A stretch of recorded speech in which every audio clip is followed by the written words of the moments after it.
All right, let's go ahead and get started so that we can stay on time and respect everybody's time today. Thank you so much for being here, everyone.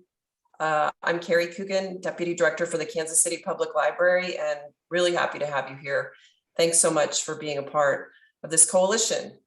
Wendy Pearson is a hand person from the library, and she is running the slides today.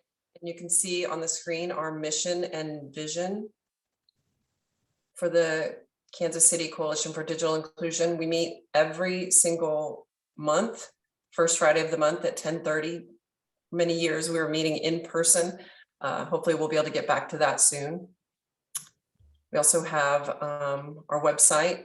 On the screen is the steering council, and I think some of our steering council members are here today. Aaron Deacon from KC Digital Drive, Tom Esselman from PCs for People, and Ina Montgomery of Urban Tech.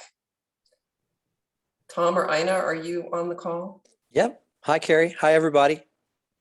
Great to see you. Yeah, good morning. How's everybody doing? Great. Good morning. Good morning, Ina. Thanks. Happy Red Friday. Okay, we take any membership is free. All you need to do is sign up through our website, or you can reach out to me or Tom or Ina or Aaron. And we'd love to have members here. If there's somebody who you know who's not coming to these meetings, who needs to be coming to these meetings or wants to come to these meetings, we certainly welcome you to reach out to us, and we can get people on the list and they can get information about what's happening in our community and when these meetings are going on. Here's how we connect through Twitter, Facebook. You can find out more about what we do in past meetings on YouTube. And we always love it when people share the work that they're doing in the community. So here's a look at the panel discussion that we're having today. Super excited to be talking about telehealth. This is something that we've talked about a little bit as a coalition over the years, but never had as a dynamic of group as we will today. And I'm really happy to have John Fitzpatrick leading this from, he's a consultant from KC Digital Drive. But before we do that, I'd like to open it up, and Tom, you can help look through the chat. Is there anybody who's new to this call who wants to say hello or introduce yourself? We'd love to hear from the members of the call. Sure, I will. Great. So my name is Allison Telleton, and I'm an older adult care manager with Jewish Family Services. So Rachel Olhausen had forwarded me the meeting for today, so I'm really interested in this topic. I am teaching Tech Connect classes to older adults via Zoom, and I also am on the other side of things working closely as a team with older adults in the care management role. So I'm interested in this from two different capacities. Thank you for having me. Yeah, thank you very much. That's great. Allison, this is Tom. I'm so thrilled that you're able to join us. And I know Melody from Verizon is on this call. And last year we were able, PCs for People, we were able, thanks to some grant funding we received from Verizon, to deliver 50 computer sets to JFS for some of the work you're doing with seniors. So it's good to have you here, and you can start to see some of the linkages that that join various members of us here on the coalition. So I'm thrilled that you're part of our monthly call. I'm gonna piggyback on Tom. When I was at the city and we had a surplus of free Google Fiber connections through the arrangement that the city had, we were able to extend an offer to JFS to provide free Google connectivity there. I don't know if y'all are still utilizing it, but like Tom said, it's just nice to see all this kind of coming full circle. Thank you so much. Thanks, McClain, for jumping in. It's great to have you both on the panel and at the meeting. You've been instrumental in this work here in Kansas City, both with the city and with the Civic Council, and now KC Rising, or I'm sorry, not KC Rising, but Health Forward. So thank you for being here. Anyone else who's new to the call? or maybe who hasn't been here in a while. Hi, yeah, Rebecca Anderson. I'm with Casey Care, and me and Miranda are going to be presenting today on telehealth. Excellent. Thanks, Rebecca. Just FYI, we've been working with Casey Care clinics here at the library, providing vaccines at our locations. So today that not only do we do boosters, but we're also going to be offering vaccines for children. I can go next. So my name is Miranda, and I am a community health worker supervisor at Casey Care. So Rebecca is my boss, and I'm one of the panelists today for the telehealth. Great. Thanks, Miranda. Hello, good morning, everyone. This is Catherine Maloney. I work at Goodwill in our workforce development team. And I just wanted to introduce myself to everybody and say hello. Great. Hello, good morning. My name is Adrian Davila. I work at STEM Alliance in New York. I'm glad to be here with all you guys. Thank you. Great, thank you. Hi, this is Mackenzie Maines, also with PCs for People. So I work with Tom, and I saw this on the NDI listserv and got curious, so I thought I'd tune in. Great. Thanks, Mackenzie. Morning, Russell Anderson. I'm with University Health, formerly Truman Medical Centers. Glad to be here. Great, glad to have you, Russell. Hi, my name is Amber Johnson. I also heard about the meeting on the NDIA listserv. I am from Pittsburgh, joining you this morning, and I'm a physician and researcher and very interested in telehealth. So happy to hear what the panel has to say. Great. Thank you, Amber, for joining. And once we get through the panel discussion, I'd love any thoughts you might have to add, particularly if you're from out of the region here in Kansas and Missouri. Okay, who else? Anyone? Okay, before we get started, I did want to ask Tim Arbeiter, who is our Missouri State Broadband Officer, on the call to see if he has any updates for us or any new information that you'd like to share, Tim. Sure, absolutely. First and foremost, Carrie, can you hear me okay? Yep, we can hear you. We were talking about technology challenges earlier. That's always fun to start speaking and nobody can hear you. So for those who are new to call, welcome to the coalition. Tim Arbeiter, Director of Broadband Development for the Missouri Department of Economic Development. Just a couple updates on my front. I constantly get asked about the ARPA projects and programs. We are working on those behind the scenes. They will be shared in the State of the State from Governor Parson in mid-January. And so that's when the state budget is dropped and all of the various programs and projects become known.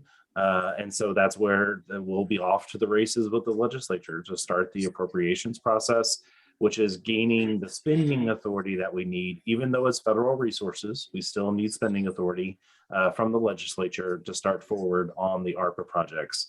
So best case scenario, the projects and programs launch in summer of 2022. So we're standing here in November. In the life cycle of state government, that's pretty fast. I know it doesn't sound like fast, but that's pretty fast. So that's update number one. Update number two, Carrie and I had a great call with the KC Civic Council, KC Rising, and Mid-America Regional Council, looking at some of the things that they're doing, some reporting and gathering of data, but also wanting to understand from a state standpoint what they need to do to get prepared and ready for eventual presentation of ideas and concepts down the road. So it was a good call. I'm certain that there'll be a follow-up call or two. Carrie and I will keep the group abreast of what's going on. But it certainly was a way to kind of close some loops from my perspective, because again, I operate for the whole state. And so just very blessed to have Carrie walk alongside me in some of these conversations. The third thing is, and I believe the last time or last month I could not participate, I was on the road traveling, but that same day, the Office of Administration for the state of Missouri published ARPA toolkits for counties and communities. And in each category of ARPA, the governor's office asked all of the departments to put together pretty quick and easy to understand toolkits for county leaders and community leaders as it relates to ARPA, mainly for the primary reasons to allow counties and communities to have confidence that they can leverage resources from their ARPA allocations for the various things. And so I just put in this chat, it's the web link for the toolkits, and you'll see that there's a broadband link. And so again, not prescriptive. The state does not take the position of telling counties and communities how they should spend their allocations. But if they are investigating strategies, here's some words and some encouragement and some confidence building that you can investigate and look at ways to help the broadband space. And when you dive in on that particular toolkit, you'll actually see the three major buckets that we will be presenting to the legislature in January: access, which is infrastructure; adoption, which is helping our citizens connect; and technical assistance, or assistance, if you will. So we provided some ideas and thoughts and hyperlinks and blogs. So again, it's published last month, so it's only 30 days old, but it's there in the chat if you want to poke around on it. And it's not just broadband, it's got health, it's got other things underneath it as well. So with that, that's my update. I do apologize, I have to hop at 11 o'clock, just with all the other things moving on in the state world. But again, thank you to Carrie and the leadership of the coalition for giving me the time to speak today. Great, Tim. Thank you so much. And we will make sure to gather all of the information in the chat and send it out in our follow-up email newsletter to everybody after this meeting next week. I can just say we're really lucky to have Tim Arbeiter as our state broadband officer. I talk to a lot of people in a lot of other states where it's difficult to get help and support, but we're lucky to have Tim. He's responsive, he's smart, and he's on top of a lot of this work. So really grateful for your help in this space too, Tim. And then I just want to mention two quick things, and then we can get started with the panel discussion. And that is, we want to share other updates or announcements that other members on the call might have, and we'll do that after the panel discussion. So we'll open it up then if anybody has any announcements or needs to share some information that we all need to hear. And then also, if you have questions during this panel discussion, you could put them in the chat, or at the end of the 30-35 minutes discussion, then we'll just open it up for questions there too. So two ways that you can participate in the panel discussion. And then one last chance for anybody who's new to the call to introduce themselves. Okay. Great. Well, with that, I am going to introduce John Fitzpatrick, who's the consultant and community health strategist for KC Digital Drive. Many of you know him. He's been with the coalition for many years.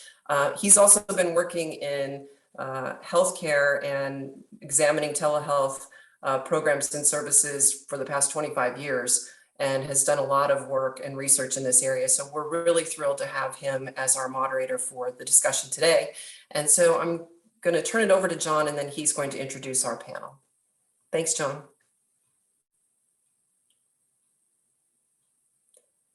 And you're muted still. Of course I am. There you go. Yes. I think you have the introductions there with you, Carrie. Is that right? What did you say? I think you have the introductions there with you. Let's see. Oh, on the screen. Okay. Yeah, Wendy's getting those. Okay.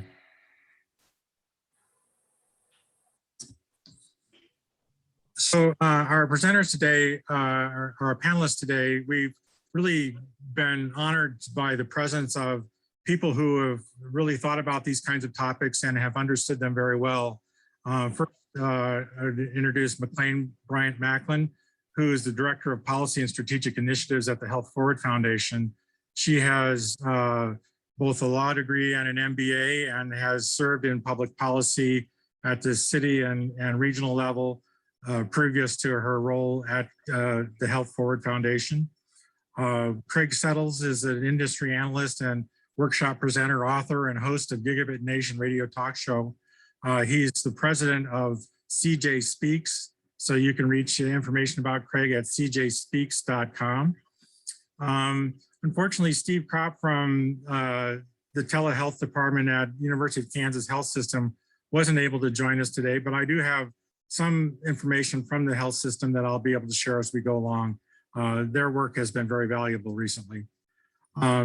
Also joining us is Rebecca Anderson, the Director of Care Coordination at KC Care Health Center. KC Care Health Center is an federally qualified health center. Its mission is specifically to address the needs of the underserved.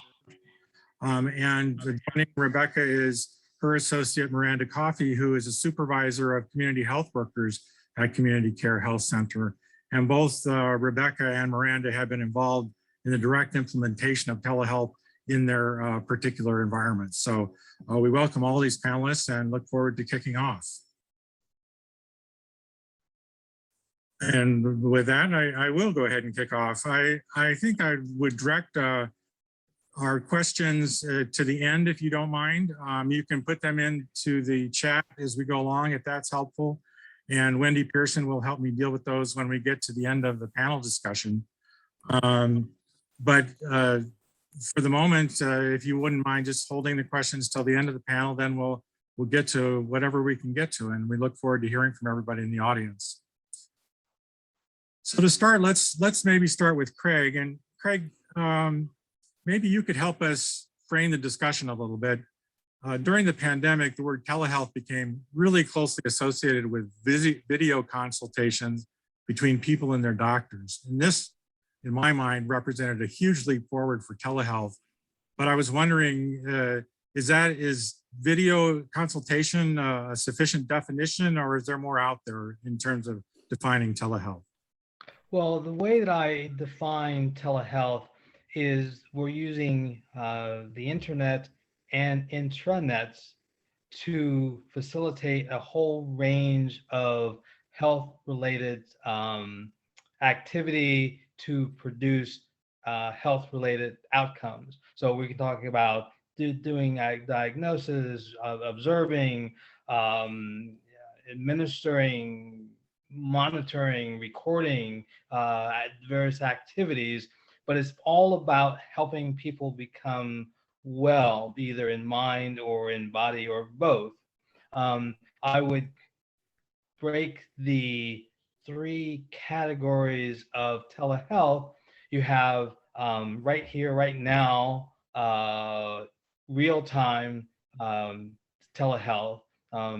For example, I had a stroke several years ago, and I was brought to the ER. There were obviously the personnel there, but the neurologist who set up the stroke center, she was at home.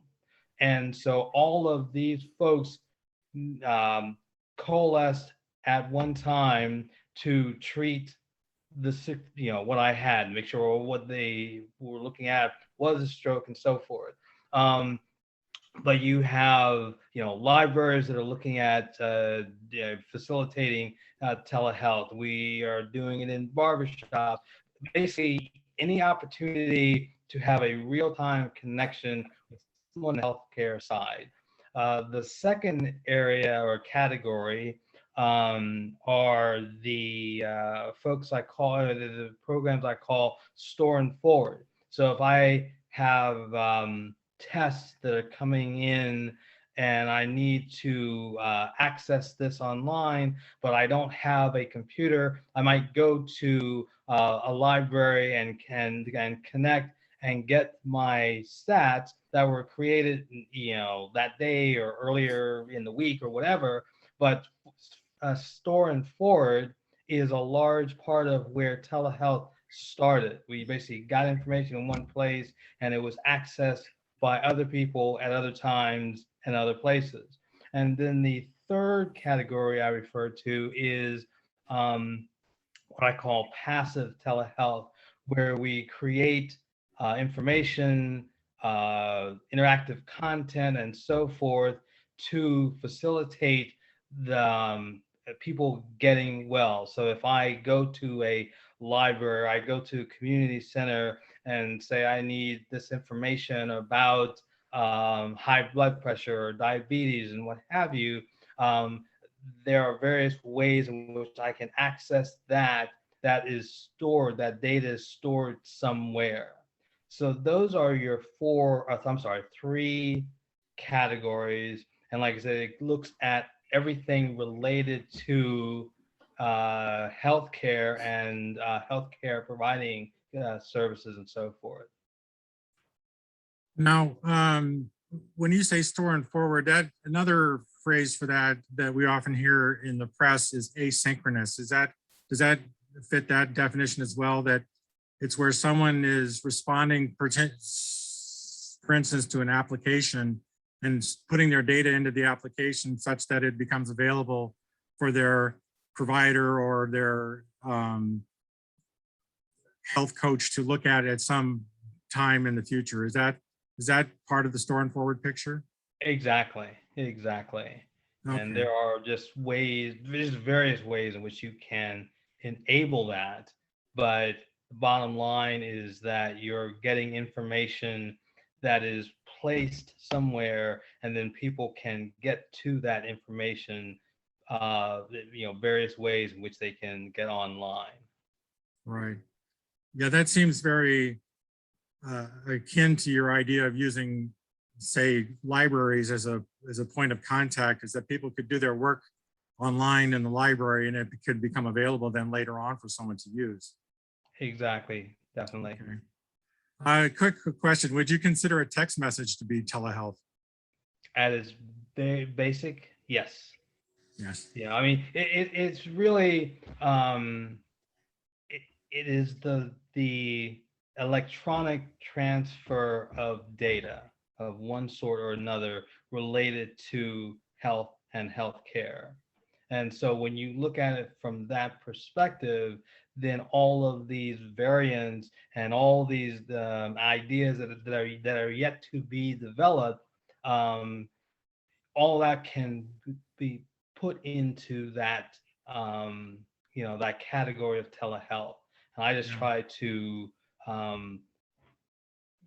further use categories that people are familiar with so that there's little confusion. Yeah, that definitely makes sense. I asked the question because it just seems to me how powerful the humble text message is in giving appointment reminders or medication reminders or sending pictures or giving links to further information. It all just seems very much a part of communicating over distance with respect to health. So that's a very broad definition. I might turn to McClain then to think through that a little bit and say, with this broader definition of telehealth, it seems like digital equity is really a necessity to be able to take part. And by extension, that would make digital equity fundamental to health equity. Is that a valid assertion? For sure. And I wish I was the genius who dubbed this term, but you all might already know that digital equity is now revered as the super social determinant of health because of how it has a direct impact on all of the other social determinants in this day and age. Transportation accessibility, education, really just any way that you might access the 21st century economy is primarily or in a growing way accessed by broadband. And so we recognize this at Health Forward.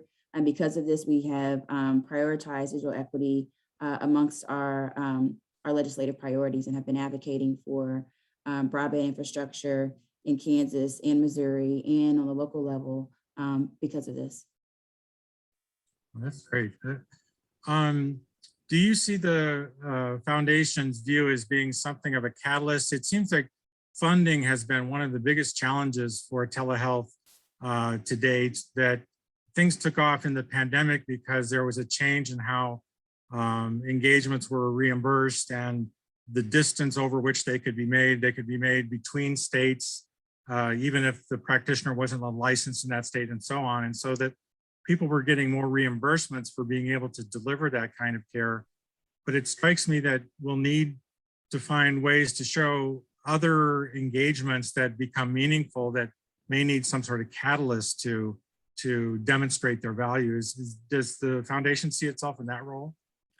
I think so. I mean, we certainly recognize that we are, as a foundation, sort of an early entrant into this space, that our recognition of the connectivity between these two issues was somewhat new when we were drawing the connection. I know that our CEO a year and a half ago, when she hired me in part specifically because of my background in digital equity. And so, so I would say yes.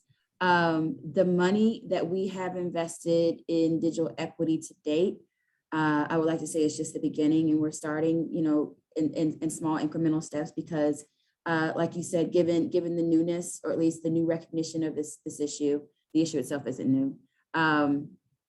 We've got to bring our board along, bring our partners along, but we're fully committed to doing so. And so, there's a lot of education that has to occur, within our organization, within our partner organizations, and just in the community at large. And so, we've started, writing for the Business Journal to raise awareness of, telehealth equity, digital equity, and providing testimony at the state level. This is how I was fortunate to become acquainted with Craig.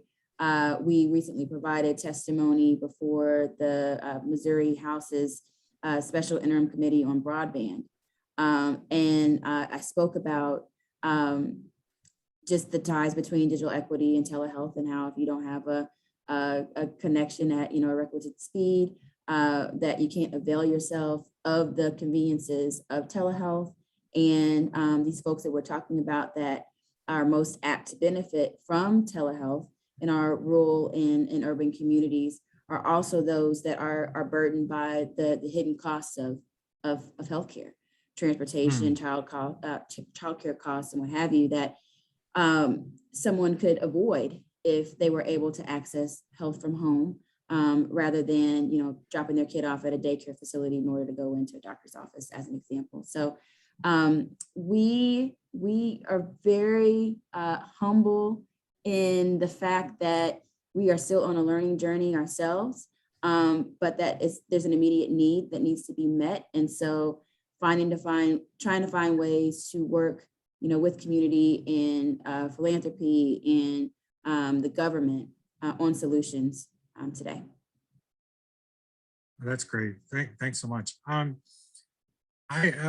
Following up kind of on McClain's statement that we find digital equity as really being a dominant factor in social determinants of health. I might turn to Rebecca, who represents Casey Care and serves the underserved populations in the community, to say just a little bit about how Casey Care came to relate to telehealth.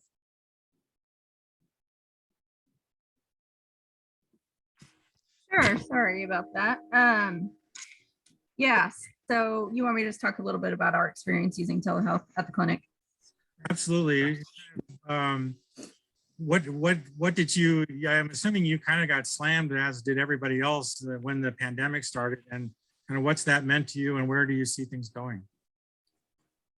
Yeah, so, our population and kind of our experience is we actually, Miranda and I met with our consumer advisory board about using the portal, which is completely unrelated, but also I think like very related to this conversation, right? Because it has to do with technology.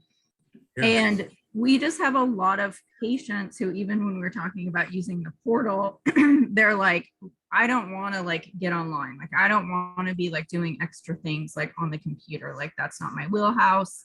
But then you have some patients that are like, no, I'm totally okay with that. And we actually got a pretty big grant. It was almost like 400 hotspots with the goal of increasing access to telehealth at our organization. And so we had people table it, we put up signs, and they were free. It was free hotspots to get telehealth appointments. And kind of at the beginning of the pandemic, when this started, people were like more interested. We had a larger uptick. But then it got to a point where people were like, I haven't seen my doctor in person. I don't want to use telehealth. Like, I don't want your hotspot. And I'm like, no, just take it. It's free. Like, please just take the hotspot, even if you don't have an appointment. Like, I need to give these out. But we actually had quite a bit of resistance.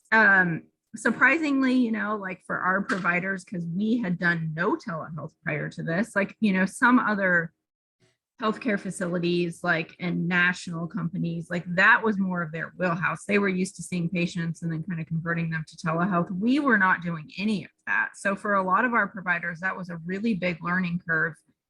And even figuring out internally, like, what is the best one? We ended up landing with DoxyMe. But it's like, you know, which one is like HIPAA friendly or compatible, and then which one is like the most user friendly for our patients. When we first did this like launch of telehealth, we actually linked the patients to a CHW, which is a community health worker. And we created these care teams because what we were finding is, you know, just patients didn't understand this whole process. And so they would either get on for their appointment and the provider would be running late, and then they would hang up and start calling the front desk and be like, well, what's going on? Like, my provider's not here. I'm supposed to be having this appointment. And so there was just a huge upswing in education for the patients. So we linked them to someone if they were having trouble, that could be their contact, so that, you know, then if they're sitting waiting for 40 minutes, it's like, no, that's normal. Like, your provider's just running behind. Or if then they couldn't get on for an appointment, we had someone to help them troubleshoot. Or then if they couldn't make it work at all, right? Because like some of the insurance companies, you had to have a telehealth visit. You couldn't just do like a phone call. Some of them were like a little more lenient, or some of the visits you had to have a like telehealth where you could see the actual patient because they needed to show the doctor like a bruise, for example, whereas like a phone call wouldn't have worked for that. So some people, like, the appointments ended up not happening, and we had to have someone who was like able to reschedule those for the patients too. So, I mean, it was just so many moving pieces for us internally. And luckily we figured it out, but like now we're just at a point where patients are actually not using it that much, which is somewhat surprising and not surprising to me at all, considering what our consumer advisory committee told us after we talked about the portal use. Like, they were like, some of them were like, I just want nothing to do with technology, like zero things to do with technology. And I'm like, okay, well, this is making a little bit more sense about why you don't want to use telehealth then. So that was kind of our experience. I mean, my personal like bias about the whole thing is I really think this is our opportunity in healthcare. I think it is our opportunity to take care to patients who are vulnerable, who have trouble leaving the house. I think it's our opportunity nationally to really like level the playing field on getting people who cannot travel to providers. It's been really interesting to me how the states have managed, because you know, it was very open access for like a long time and you could see providers, and they changed the rules, and then they've kind of like buckled back down. And they did that in the Delta wave, where certain states were saying like, no, like COVID is no longer an issue, and our providers cannot do telehealth now. And I'm like, well, that is literally the craziest thing I've ever heard. Like, you made this thing open to patients. Like, we literally like increased access to healthcare, made people healthier, helped them get diagnoses quicker, saved people money. And then now we're pulling that back. And so my hope really, like, you know, not just locally for us, but I think like on a national level, is that people continue pushing on this. And really that like, if we can open access to like patients, and especially some of our vulnerable patients who are never going to be able to spend the money to travel like 10 states away, you know, and pay all this money for hotels and plane tickets and stuff, and give them access to providers they otherwise wouldn't, I think we can just change the landscape of healthcare so much. So I'm going to stop there because I just rambled on for a long time. That's fantastic. Thank you for sharing that. One thing I recognize from my conversations with Kansas University of Kansas Health System is that they said that they went from maybe 15 telehealth visits per week to doing 1,200 per day. Did you see that same kind of volume increase for your work? No, not at all. And I would definitely say there are people that are doing it better than others. So like KU, for example, is still doing a really good job of it. And they're actually giving you quicker access to appointments if you utilize the telehealth option. So like, I mean, it's they've built it into their portal to where you log into the portal and that's how you get your appointment with your provider. They're like increasing access to appointments, like quicker access if you're using telehealth. So I think KU has really done an amazing job with it, and they continue to use it, like even for their urgent care visits. You know, if you need to be seen now, you can have an urgent care visit and it's happening like same day within hours sometimes. We really didn't see that uptick that some of those larger organizations saw. I see. I think I can piggyback on that. Oh, I was gonna say, to add to that, prior to becoming a supervisor, I was a community health worker working at KU Hospital in the emergency room. And like for like what Rebecca was saying, like quicker access to appointments, I had a patient that he wanted to be seen to see if he could get his colonoscopy bag removal. And to have that done, it was either telehealth and you can be seen by the doctor in 1 month, or in person and you can be seen 1 year from today. And it was like, well, why would I not do telehealth for you to be like, everything's going well, you can have the reversal surgery? Or would I wait a year? Like, that doesn't really make sense. So I think like what Rebecca was saying, like that they're able to increase the time that you can be seen, which is really good. I definitely want to come back to this point, and also the point where that Carrie mentioned about Casey Care helping out with vaccinations. I see the possibility of some kind of community links there that we'll discuss maybe a little bit later in the panel. But Miranda, since you're on with us, could you do maybe two things? The first would be say a little bit about just what a community health worker is, you know, what it is that a community health worker does. And then if you could take that and then speak to your own experience with engaging patients in telehealth, or your team's experience. Sure, I can do that. McClain, did you want to finish what you were saying? Sorry, I cut you off earlier.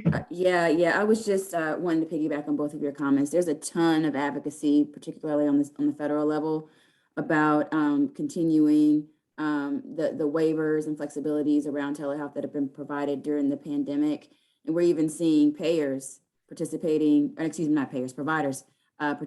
that advocacy on a substantial level, because they have made these pivots during the pandemic, and those pivots came at a cost. And so they're like, now that we're here, why would we go back? Let's just keep moving forward.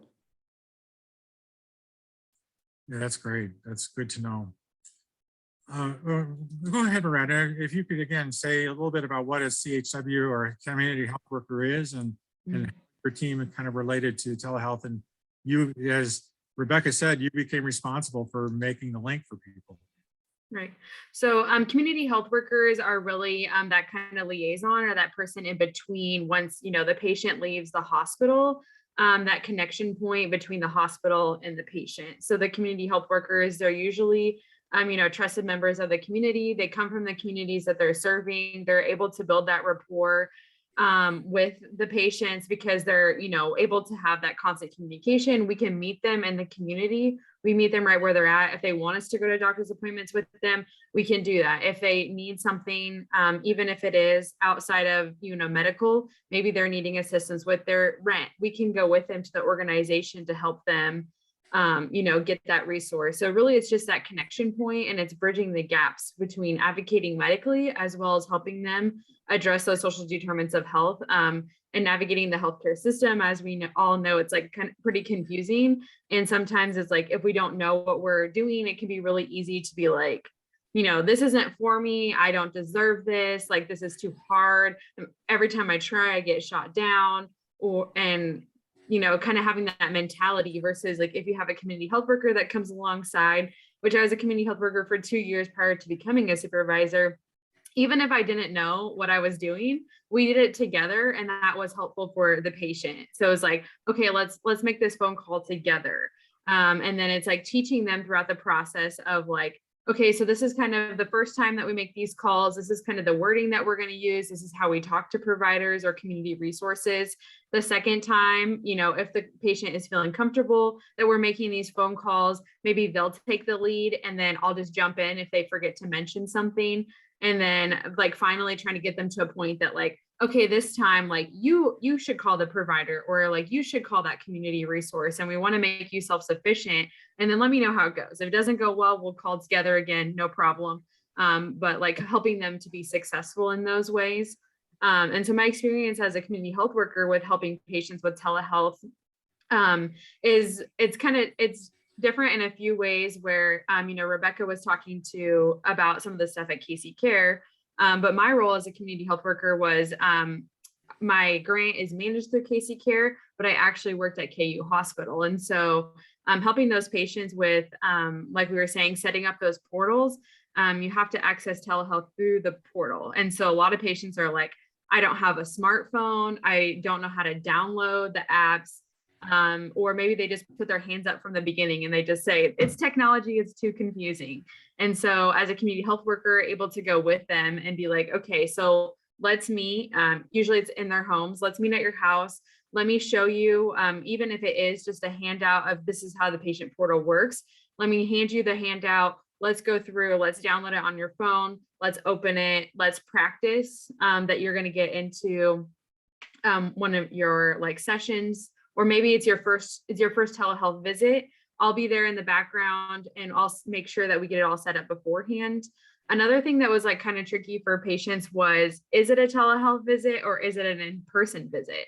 So they're so used to for so long for it being in person, and not every, just because you did telehealth last time doesn't mean you're going to do telehealth again. So maybe helping them to pay attention to those things, because I can't tell you how many times patients had gone through all of the leaps and bounds that they had to do when transportation is a barrier. So they had to talk to friends or family or whatever, try to get that ride to KU for the appointment. And then they get there and they're like, oh, wait, it was a telehealth visit. And so thankfully right then and there, they can just log on, use the Wi-Fi that's available at KU, and then like do the visit from, there's like different private rooms throughout the hospital that you can just hop in, or different waiting rooms. So they were able to do that. But then sometimes they thought it was a telehealth visit and they were, waiting at their house to log in. And then the time comes and it's like, oh, wait, it was actually in person. And so sometimes they were able to go back and be like, we'll just set it up as a telehealth visit, no problem. But sometimes things did have to be in person. And so it was like, okay, well, we'll have to reschedule, which puts the patient back maybe a month, 2 months to get those appointments. So it kind of just depends. Okay. It strikes me, Craig, that this experience at Casey Care shows that clearly understand that it's not enough to offer a service. You have to really go out and engage people. The saying from the movie Field of Dreams that if you build it, they will come. That doesn't seem to apply here. What are your thoughts? Well, I think that there are two things to consider as we're making or developing these telehealth solutions. One is there needs to be a lot of work to get people's input. I mean, the people who actually have the pain, the people who have problems with disconnected broadband, or they have transportation issues and so forth.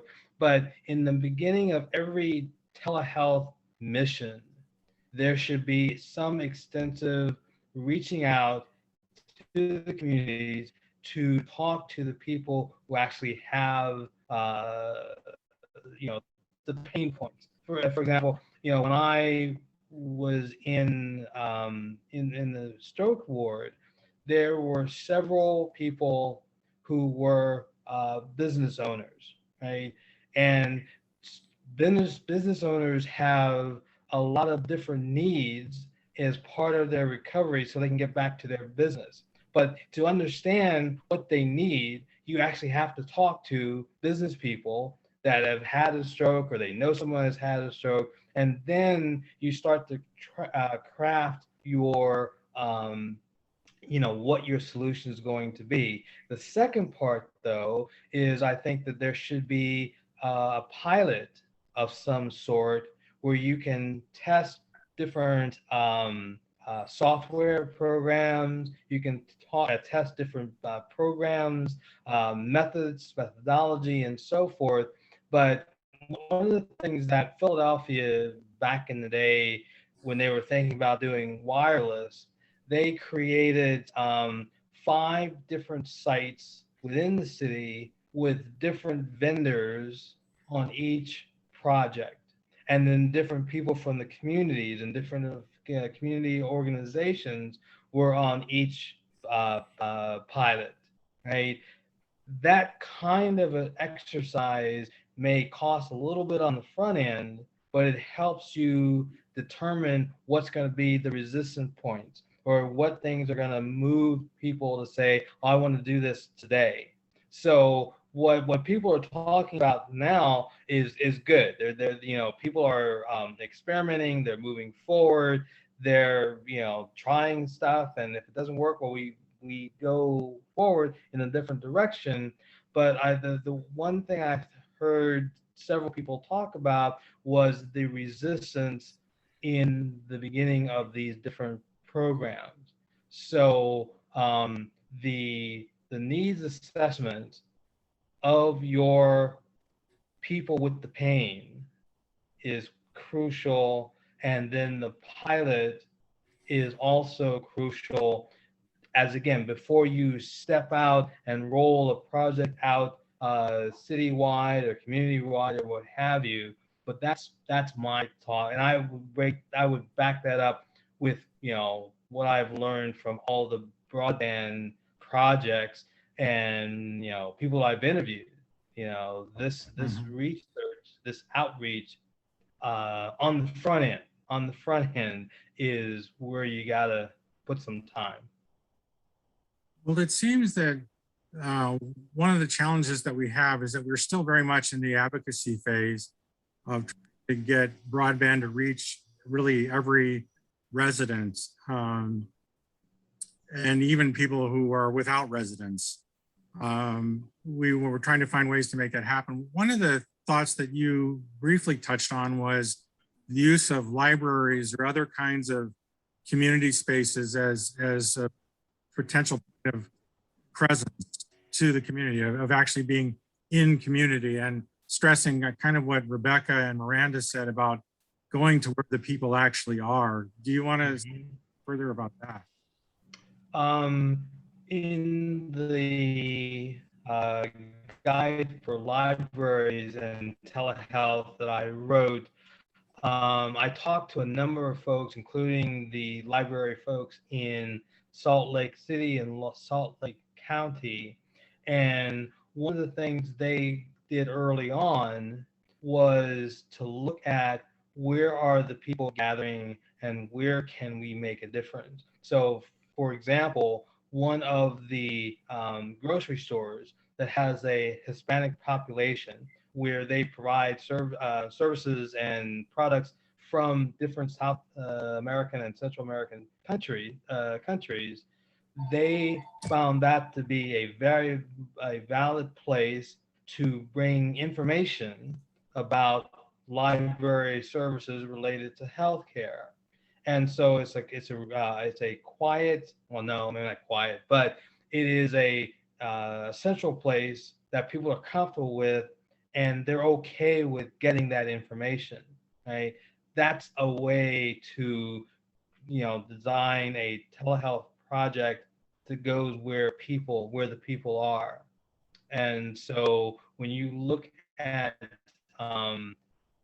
the locations of the people that you are trying to serve, there may be completely off the wall places that you hadn't even thought about, but you wouldn't have thought about unless you brought those people into the discussion. Again, Libraries Libraries Without Borders has a program in several cities where they bring library services, which includes interactive software and content to laundromats.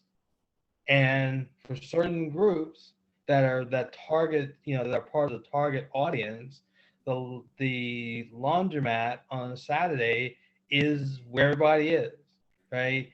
But you don't understand that if you are not of that population.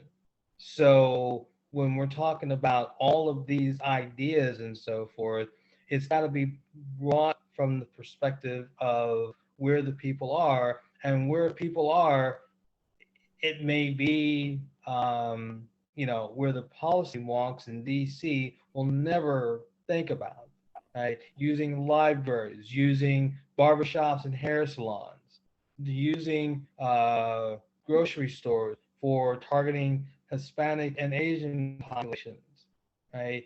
It's a different world when you talk to people about what this technology is and what their resistance is. It amazes me, for the last over a decade, the number of people who are surprised when low-income folks don't take advantage of computers or digital services.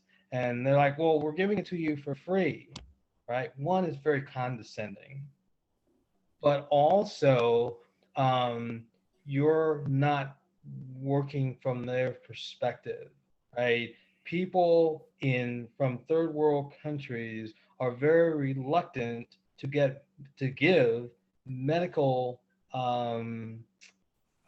information or any type of personal information to the state.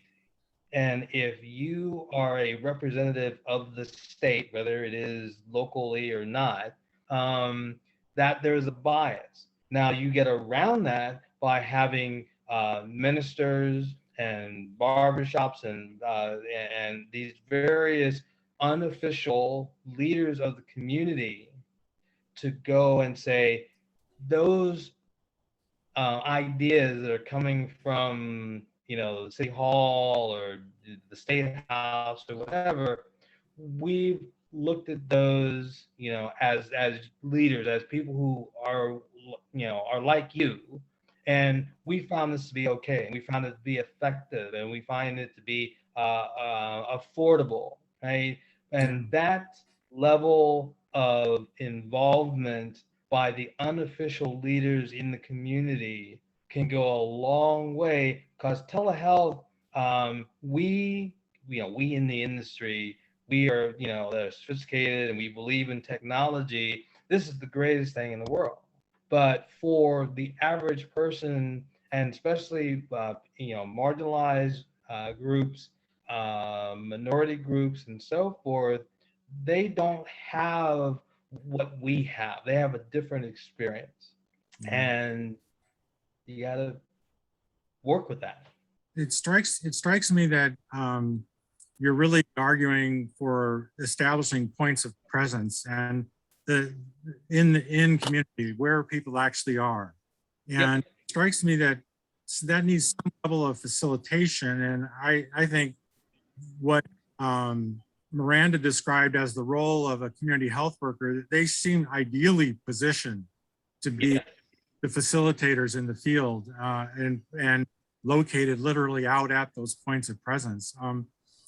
McClain, I think you brought up the point about vaccinations at the library, or at least touched on that area.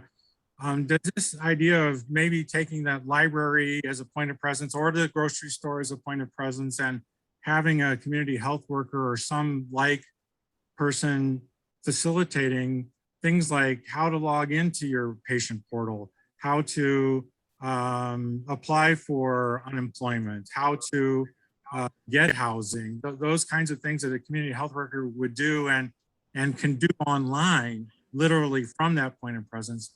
Does that, McClain, does that all make sense? Does that fit into kind of your thinking or model? Totally does, and was the impetus for a grant that we awarded to Casey Digital Drive and MU Extension to essentially train the trainer, train community health workers on the use of broadband and the necessary equipment so that they can then lend that knowledge and support their patients in their ability to access telehealth. But like you said, it doesn't have to stop at telehealth. There's so many services that, because of the relationship that the community health worker has with the patient, they're able to really be helpful and get past those cultural competency barriers that patients like the ones that we're talking about so commonly face in healthcare and at healthcare systems, and really getting at all those social determinants that we talked about with regard to health. And so whether it be the variety of different things we talked about, John, I'm not going to go back into that because I'm short on time. But the Missouri legislature is, I think, aware that libraries and other sort of community resources are a more bang for your buck opportunity for providing digital access to people, particularly in rural areas. When they were sourcing testimony for the special committee on broadband over the course of the summer, they specifically asked, how can libraries be used to really help bridge the divide? Helping them to think through the sort of privacy concerns that come along with needing to have a safe, quiet space to do your telehealth visit, I think is an opportunity area for the coalition that exists particularly now because they are soliciting testimony and soliciting help. Our very own Kiri Coogan provided such testimony at the hearing back in September. So just invite and encourage those on this meeting today. They are accepting letters to the extent that you want and can be helpful. I think the time is right. Great, thank you. Maybe I'll ask Rebecca. Rebecca, do you think that sort of vision is an appropriate use of community health workers? Does that apply to things that Casey Care thinks about? Yeah, you're referring to like going into libraries using CHWs to help like establish the connection for telehealth, kind of be that like medical navigator between the provider and the patient. Is that what you're talking about, John? Yes, yes. Oh yeah, absolutely. I mean, I think that is going to probably be one of the models that becomes widely used. So like the state, for example, had given out these kits and they're pretty high tech, but so it would be like a telehealth visit with the provider, but you need someone to go in the home and like establish the devices because it's a blood pressure cuff. It takes temperatures, it's like a whole like kit of things that you can do. But if the intention is telehealth, it wouldn't make sense for the provider to go to the home. So one thing we've talked about even within our organization is, does it make sense to have community health workers be the one that goes in, is trained on that kit? Like we can train them to do it. I don't think it's over professionalizing them, but then the patient can have that telehealth visit. The provider, like they get their needs met and it's a win-win for everyone. So I really do, I think, and also fingers crossed that this is kind of like the way of the future for medicine, where we can find patients, because I don't think it applies to all patients. I think some people really like being in the comfort of a provider's office. They like that face-to-face, but some people don't. Like I'm one of those people. If I could have telehealth from home for the rest of my life, like I would be more than happy to never have to leave my house to go into a hospital and park and do all those things. And there are going to be some of those people, right? Like they live in rural places, or mobility is a problem, or transportation is a problem. And I think we have to find ways to reach those people. St. Luke's is actually doing, it's called Care at Home, a project using community health workers, and they have a care team full of people. And the goal is actually transitioning from in-home to out-of-home. So I'll be really curious to see how it works. But they're taking all the care to the patient initially and then trying to get the patient back in the provider's office. So that'll be, I think, an interesting pilot. You actually have a pilot coming up, don't you, with what we would call the storm forward or asynchronous way of actually doing some home monitoring where people enter their data from devices at home. Don't you have something like that upcoming now?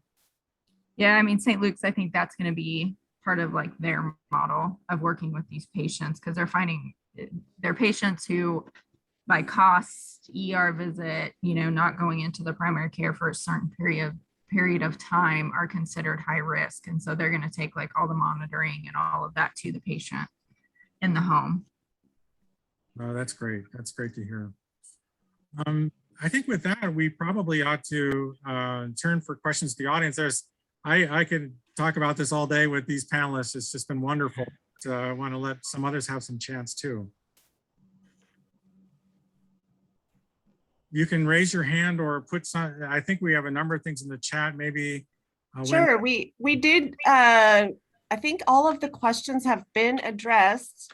Tracy from the City of Kansas City Health Department asked a little bit ago about, the mention of doxy.me and wondered if there were any other software options that are being used. And then Rebecca had chimed in and provided a Spruce as another alternative, and even Zoom. So wanted to bring that one up in case anybody had any other ideas. But otherwise, I think that was the only question we had. Okay. Mary Kay has her hand up, Wendy. Mary Kay from Literacy KC. Go ahead, Mary Kay. You're on mute. Oh, come on. There we go. Thank you. This discussion certainly rings true for me and all of us at Literacy KC. I lead digital classes for our low literate students, and we could certainly add a class on using a health portal. I just looked at digitallearn.org, and they do have some health courses on that great website, but nothing about using a portal that I see. Carol Myers also down at PCs for People leads classes, so we could add curriculum to our programs. My question is, does anyone know of any existing videos or courses that we could begin as a starting point to use in those classes? Or is anyone creating any kind of video to tell students how to use portals? That is such a great point. I don't know. And that's something certainly that the library should be offering as well. So that's something that we can start looking into. If anybody has any suggestions, or if there's any other, I can check with libraries across the country to see if that's being offered, because that's an excellent point. That's the starting point for people to understand how to begin this process. So I think that's a great idea, Mary Kay. We can start working on that together and looking across the country. Thanks, Well, Carrie. and There may also be something on YouTube possible. It fits in very well with the work that's being done with the digital equity for community health workers that I've been working on, and I can update on when we get to our announcements section of the agenda. Is that we have really gotten all the way up to that point. I've got a conversation going with Carol Myers about doing how to connect via telephone. Since so many people are without other computing devices besides a telephone. So I'm working with training with Carol on that, and I think it makes sense to look specifically at the portal. There's no question about that. So I'd love to follow up with you, Mary Kay and Carrie. And Tom Esselman has his hand up. Okay, Tom, go ahead, please. Thanks, Carrie. Thanks, John. And thanks to the panel for participating. This is just such a great topic. My question has to do with outreach to concentrated populations of low-income residents, particularly when we're talking about areas that typically have had a low adoption rate of home broadband internet. So let me try to reword my question and give you the context. At PCs for People, we have been aggressively starting to set up Wi-Fi networks throughout the city, and it's a really complicated thing to be able to ensure that the coverage is consistent and the quality is something that the residents can use. And we've been really careful not to overpromise and underdeliver in terms of the quality of internet. But for instance, where my question's coming from, we're having a lot easier time focusing on high-rise dwellings. In particular, there's 4 high-rise housing authority properties on the Kansas City, Kansas side, and there's 3 on the Kansas City, Missouri side, Pemberton Park, Brush Creek, Linwood Gardens, Posada del Sol, Wyandotte Towers, Glanville Towers, these high-rise so-called MDUs, multiple dwelling units. And they give us 2 advantages. Number one, we can better control the quality of the the Wi-Fi networks that we're building and delivering. And number two, we have regular, frequent interaction with the residents. And so I'm thinking from a community health worker perspective, gosh, partnering with, and even with, library staff and stuff, when we get to the point where the technology is set, the partnerships we'll be looking for is, you've kind of have, and I hate to use this term, but it's kind of like a captive population. It's much easier to reach and interact with and kind of build trust in high-rise dwellings than it is in neighborhoods where there are freestanding homes. And I just didn't know if from a community health worker perspective, there's differences in your outreach strategies, going into neighborhoods that are full of single family homes, as opposed to going into communities where there's, a much denser population, like high-rise dwellings and things like that. I didn't know if any of the panelists had experience with one versus the other, and the extent to which that might affect, different outreach strategies in reaching people about training them on telehealth. Yeah, I can answer that for you, Tom. I certainly think it depends on what your goal is. I do agree with you. I think if you have more people in one space, it's easier to reach multiple people than if you're targeting a neighborhood. Neighborhoods do require a lot more like canvassing. For example, we're trying to do this vaccine outreach, right? And it is a lot easier going to like the library where there's multiple people and a lot of traffic flow. You can get a lot more people at one time. Whereas when we're going into these neighborhoods, even when we have people that are trusted individuals trying to do the vaccines, we just are not getting that much of an uptick. So, I do think you get like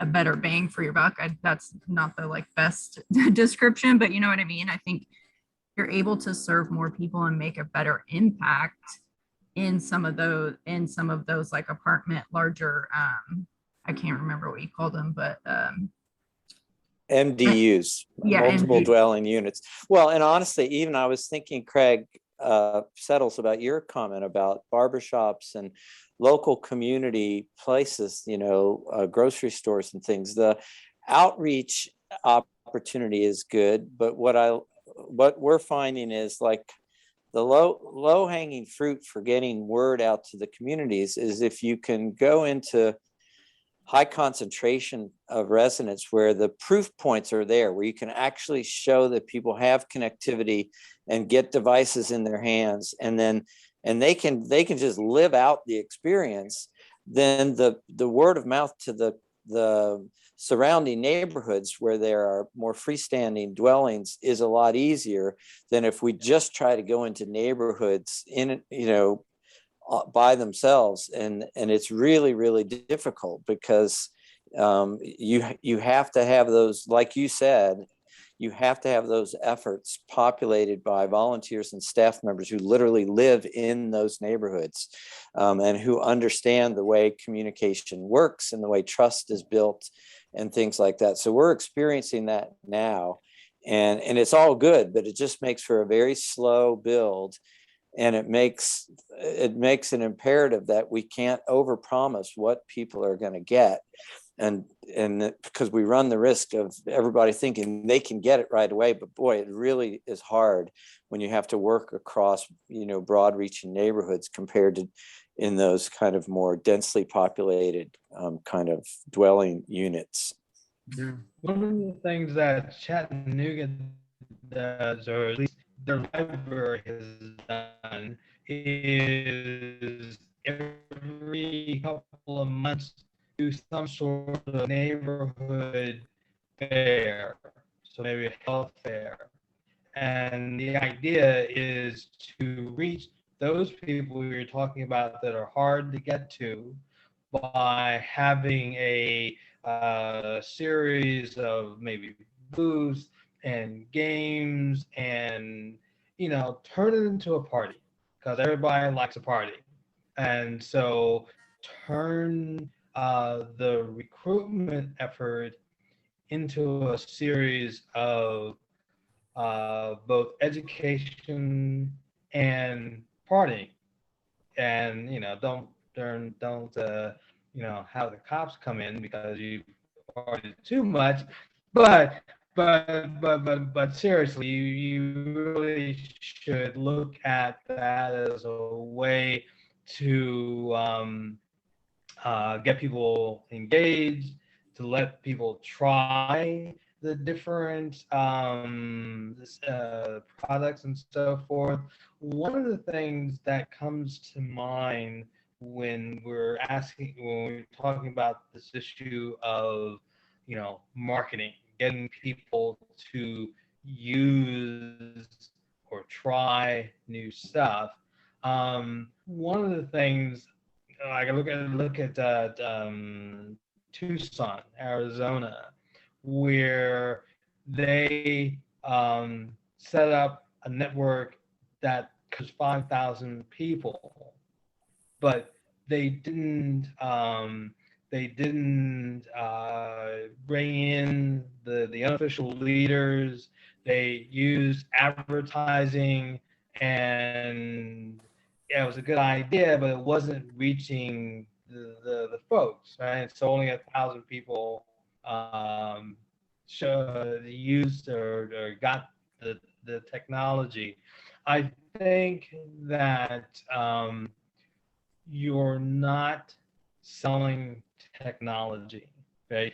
Our tendency, and it's also driven by software companies and device manufacturers and so forth, but is to sell the gee whiz factor of the technology, right?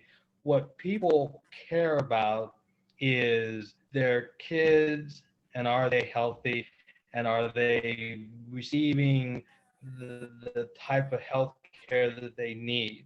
If people have parents, they are concerned with can my aunt or mother be able to get their information and their their health care stuff, right? So what you're selling is peace of mind. What you're selling is comfort for your loved ones. You're selling safety and security for your kids. That is what it is that will move people to listen to what you have to say, right? It is helpful, yes, to have your preachers and teachers and all of that, right? Because that reinforces the good things that you're selling, but the message, we are not in the technology business. Period. I don't care what's in your title and what your office does, right? You're not in the technology business. You're not in Silicon Valley. What you are in the business of is service and comfort and security. And those are the things well, Craig, I think you're difference, Yeah, I so think that's right. use these social events, as much as you can, given the pandemic world, but how you take a process of trying to get adoption, right? You put it in places, or you create places where people can come, and then they get the message, and then you follow up and you send the mailer or whatever, right? But goodness. I think If you're I right. can mention You're right one on. thing You're right on, I Craig. think that needs to be addressed, it is a technology issue, which is we got people excited about going to the doctor online, which is good, right? But there's a gap where I can go and I can talk to my doctor about my skin, my brain, for mental health, and so but there are devices that allows the doctor to check your heart, your kidneys, your innards, your lungs. And that's a key part, but that's not what is talked about with telehealth, because we're so fixated on the, we got the visit, we got the visit down, right? And I'm amazed that no one talks about what incorporated in a doctor's visit is some, they check your lungs, they check your heart, they check your blood pressure and all of that, right? So we can do that in telehealth, but you need devices. And where the problem is, if we are trying to address a low-income populations, right, the issue that you have is those devices cost money. And it may be like a suite of devices that would basically allow you to just check almost everything, right? It requires, it's $300 to $500. Who's going to pay for that? People can't even get the actual device, because of affordability issue.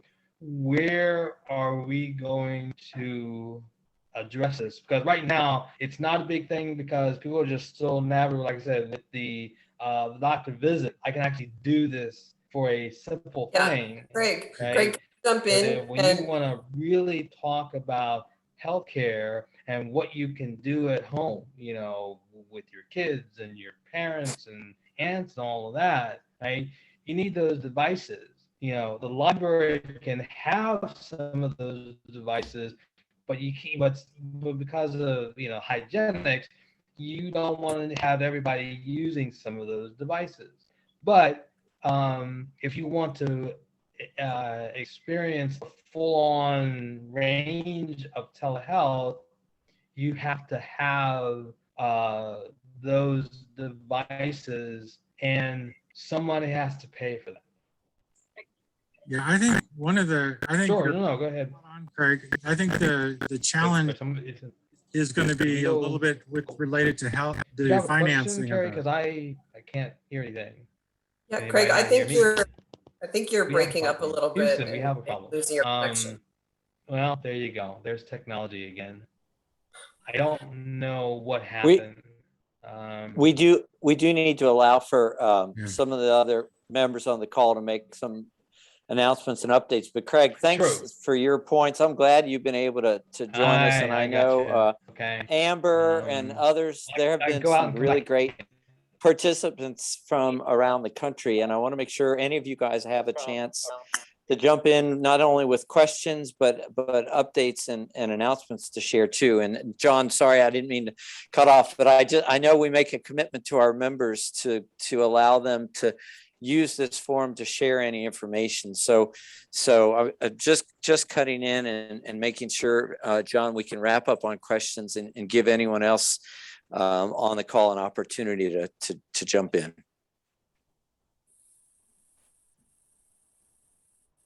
This is Leslie. Tony Lupino asked me to give a quick update on the Umkc Digital Equity Working Group. We've been working with Mark and Casey Rising on some of their efforts around digital inclusion. And we have also started compiling a resource guide list that would be regional. The MBRR, the Missouri Broadband Resource Rail, is primarily focused on the Missouri side. So we're trying to look at that regionally. And we also have a couple of surveys that we've compiled specifically for to learn more about. One would be where we would be having one-on-one conversations to learn more about, dig deeper into programs, and also learn more about devices that are offered through programs. So lots of activity in that realm. Thanks, Leslie. That's great. And I did want to just add one quick comment about the importance, the critical importance, I believe, of libraries in this discussion, because as everybody has weighed in on, not only are libraries a trusted place where people come and already feel comfortable, but there's also ways that we can help them if they're not using the technology in a way that's helpful to them, whether it's on their in a designated spot at the library that we would create for them, or if we can check out devices to people in a way that would make their privacy safe. So I think the library offers a lot in this space, and it's something that we're really looking to get more into. And I would just add, as it relates to the vaccines, we had a lot of people, we assumed that it was vaccine hesitancy. We had people who would come in just to pick up their books on hold and say, I had no idea that I could get a vaccine here. I'm just going to pop in and get it now. So there are people who are just out walking around who don't see the vaccine. It's not that they're hesitant. It's not that they're eager. It's just that they haven't gotten around to it, or it hasn't been convenient. So I think it's another way that showcases how libraries can be a place of ease and convenience and trust for everyone in the community to access opportunities for health. So just throwing that in there. And then would love to hear other comments from anybody else on the call.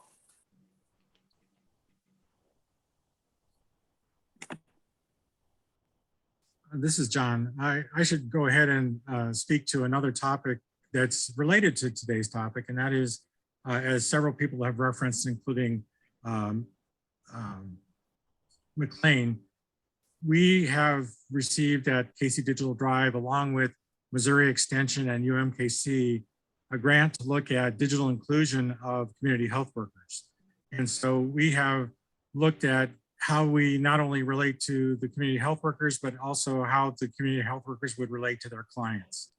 And so there are a number of courses that have been set up for them. Some of them kind of canned courses on basic things like Microsoft Word or Microsoft Excel, but also things on how to use a social needs referral network, which is an online system for sourcing references to other services. How do we connect and share documents between organizations? Those kinds of topics are being managed through this process. And just starting this coming week, 9 community health workers will be participating in that and then offering their feedback to us on the value of that for themselves and for their clients. So that project should come to close by the end of this year. Thank you.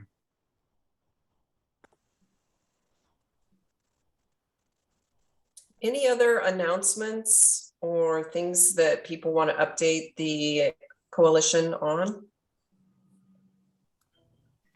I'd like to add 2 things very briefly. One is to remind everyone about the emergency broadband benefit. Remember that amazing program that launched last spring, summer? It's still happening. So be sure to take advantage of that and let people know about that while it lasts. And then the coalition is still looking for the right candidate to fill its open AmeriCorps Vista position. So you probably remember Lindsay Pulse was really helping us out over the past year and moved on to a great employment opportunity. And so we have that vacancy to fill. So if anyone has, anyone in their networks that might be interested in the Great Vista opportunity, go ahead and send them our way. And I will drop the links to both of those things in the chat.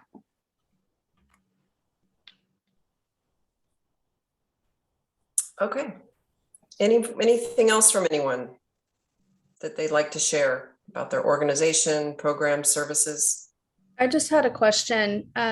Carrie, it's my understanding that the infrastructure bill should be voted on today. Is that also your understanding? Well, I hesitate to say because I feel like this is, it's Lucy and Charlie Brown in the football. I don't know. I think they've talked about it and it could happen, but then it also may not happen. So I haven't heard anything more than what you've said, but I don't have any inside information on it. That Tom. analogy was perfect. Yeah. I will say though, and I know he signed off the call, but having Tim Arbeiter provide that update was really helpful. Because I think we all need to keep in mind the perspective that even with these federal bills passing and all this legislation going on, it's not likely to be, till next summer before we actually see the state and local authorization to actually get access to it and spend any of that. So that was a really helpful perspective.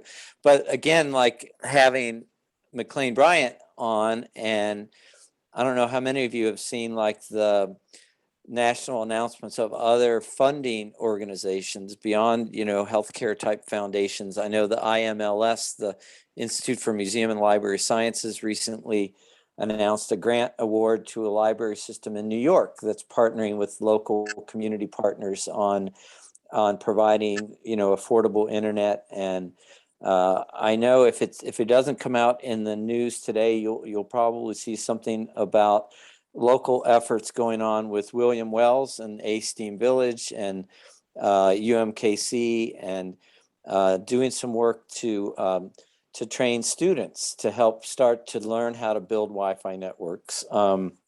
So there's a lot going on, and this is a good time for all of us to be doing what we're doing. I'm always thrilled when we have ISPs like Verizon and Google Fiber and T-Mobile and Comcast and others that join us. We just have to keep sharing the knowledge that we're sharing, and especially when we have folks like Amber from Pittsburgh and Craig from a national perspective joining us. It just makes me realize that we're doing the right things at the right time, and we're going in the right place. We just can't expect it to all happen tomorrow. Yeah. Even with Charlie Brown and the number of times he can't kick that ball, he keeps coming back. And one of these days, that ball is going to be there and he's going to kick it a mile. So. All right, Tom, thank you. And I want to extend a special thank you to John Fitzpatrick and all of our panelists today, McClain, Bryant, Macklin from Health Forward, Craig Settles, who's an industry expert in telehealth, grateful to him, Rebecca Anderson, Director of Care Coordination at KC Cares Health Center, and Miranda Coffey, who is the Community Health Worker Support at KC Cares Health. Just really great information. I think we should revisit this again soon in another meeting and highlight the important work and collaborations that are taking place. And then just one last reminder for everybody on the call, our next meeting will be December 3rd at 10:30. And we hope that you'll come and bring anybody else that you would like. You're welcome to forward the Zoom invitation if necessary. And then Wendy Pearson will be working on getting the update letter from this call out to you, the update letter, newsletter / email early next week. So thank you all so much. Really appreciate you. Thank you. Go Chiefs. Thanks everyone.